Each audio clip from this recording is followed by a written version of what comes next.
শ্রুতিনাটক Bangla YouTube চ্যানেলে আপনাদের স্বাগত। আপনারা শুনছেন পার্থর সঙ্গে নতুন করে শ্রীমকথিত শ্রী শ্রী রামকৃষ্ণ কথামৃত। সবকটি পর্ব শুনতে চ্যানেলটি অবশ্যই সাবস্ক্রাইব করুন এবং সমস্ত নোটিফিকেশন পেতে বেল আইকনটি ক্লিক করুন।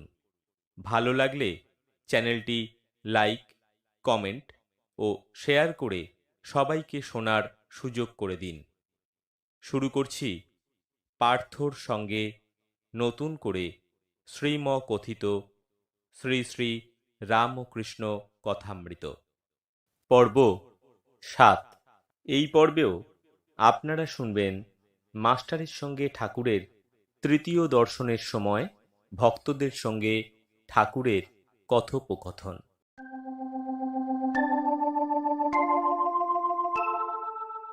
একজন ভক্ত ঠাকুরকে প্রশ্ন করলেন, যদি দুষ্টু লোক অনিষ্ট করতে আসে তাহলে কি চুপ করে থাকা উচিত? দেখো, লোকের সঙ্গে বাস করতে গেলে দুষ্টু লোকের হাত থেকে নিজেকেই রক্ষা করতে হয় গো। তার জন্য একটু তমগুণ দেখানো দরকার, কিন্তু সে অনিষ্ট করবে বলে তার অনিষ্ট করা উচিত নয়। একটা গল্প বলি, শোনো।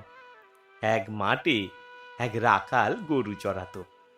সেই মাঠে একটা ভয়ানক বিষাক্ত সাপও ছিল। সকলে সেই সাপের ভয়ে খুব সাবধানে থাকত। একদিন এক ব্রহ্মচারী সেই মাঠের পথ দিয়ে আসছে। রাখালেরা দৌড়ে এসে বললে, ঠাকুরমশাই, ঠাকুরমশাই, ওদিকে যাবেন নে, ওদিকে একটা ভয়ানক বিষাক্ত সাপ আছে। ব্রহ্মচারী বললে, আমার তাতে ভয় নেই, আমি মন্তর জানি। এই কথা বলে ব্রহ্মচারী সেই দিকে চলে গেল। রাখালেরা ভয়ে কেউ সঙ্গে গেল না। এদিকে সাপটাও ফনা তুলে দৌড়ে আসছে, কিন্তু কাছে না আসতে আসতেই ব্রহ্মচারী যেই একটা মন্তর পড়লে, অমনি সাপটা কেঁচোর মতন পায়ের কাছে পড়ে রইল। ব্রহ্মচারী বললে, ওরে, তুই কেন পরের অনিষ্ট করে বেড়াস? আয়, তোকে মন্তর দেব। এই মন্তর জপলে তোর ভগবানে ভক্তি হবে, ভগবান লাভ হবে, আর তোর মনে হিংসে থাকবে না। এই বলে সে সাপকে একটি মন্তর দিলে। সাপটাও মন্তর পেয়ে গুরুকে প্রণাম করলে আর জিজ্ঞাসা করলে, ঠাকুর, কি করে সাধনা করব বলুন? গুরু বললে, এই মন্তর জপ কর, আর কারো ওপর হিংসে করিস নে। ব্রহ্মচারী যাবার সময় বলে গেলে, আমি আবার আসব। এরকম কিছুদিন যাওয়ার পর রাখালেরা দেখে যে সাপটা আর কামড়াতে আসে না। ঢিল মারে, তবু রাগে না, সে কেঁচোর মতন হয়ে গেছে। এদিকে একজন রাখাল কাছে গিয়ে তার লেজ ধরে খুব ঘুরপাক দিয়ে তাকে মারলে এক আচার। সাপটার মুখ দিয়ে রক্ত উঠে সাপটা অজ্ঞান হয়ে গেল। নড়েও না, চড়েও না। রাখালেরা মনে করলে সাপটা বুঝি মরে গেছে। এই মনে করে তারা সব চলে গেলে। অনেক রাতে সাপের জ্ঞান হলো। সে আস্তে আস্তে খুব কষ্ট করে তার গর্তের ভেতর চলে গেল। তার নড়বার শক্তি নেই। অনেক দিন পর যখন খুব রোগা হয়ে গেছে, তখন রাতে খাবারের জন্য একবার করে চড়তে আসতো। ভয়ে দিনের বেলা আসতো না। মন্তর নেওয়া থেকে সে আর হিংসা করে না। মাটি, পাতা, গাছ থেকে পড়ে গেছে এমন ফল খেয়ে থাকতো। প্রায় 1 বছর পরে ব্রহ্মচারী সেই পথে আবার এলে। এসেই সে সাপের খোঁজ নিলে। রাখালেরা বললে যে সাপটা মরে গেছে।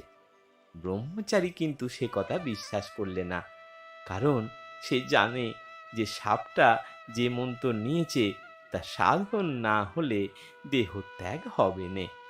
ব্রহ্মচারী খুঁজে খুঁজে সেই দিকে তার দেওয়া নাম ধরে ডাকতে লাগলে।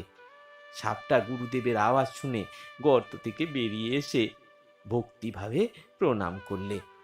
ব্রহ্মচারী জিজ্ঞেস করলে, তুই কেমন আছিস? সে বললে, আগে ভালো আছি। ব্রহ্মচারী বললে, তবে তুই এত রোগা হয়ে গেছিস কেন? সাপ বললে, ঠাকুর, আপনি আদেশ করেছেন হিংসা না করতে, তাই পাতাটা ফলটা খাই বলে রোগা হয়ে গেছি। সাপটার সত্যগুণ হয়েছে বলে কারু ওপর রাগ দেখাতে পারেনি গো। সে তো ভুলেই গেছিল যে রাকালেরা তাকে মেরে ফেলবার জোগাড় করেছিল।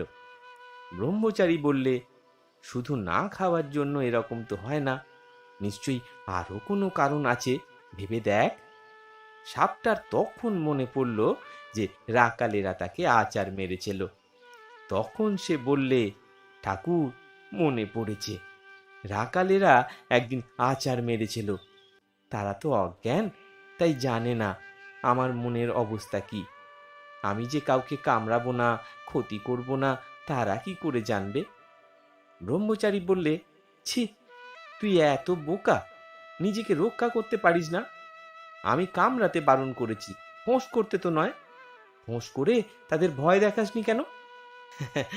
দুষ্টু লোকের কাছে ফোঁস করতে হয় গো, ভয় দেখাতে হয়। তাদের গায়ে বিষ ঢালতে নেই, ক্ষতি করতে নেই।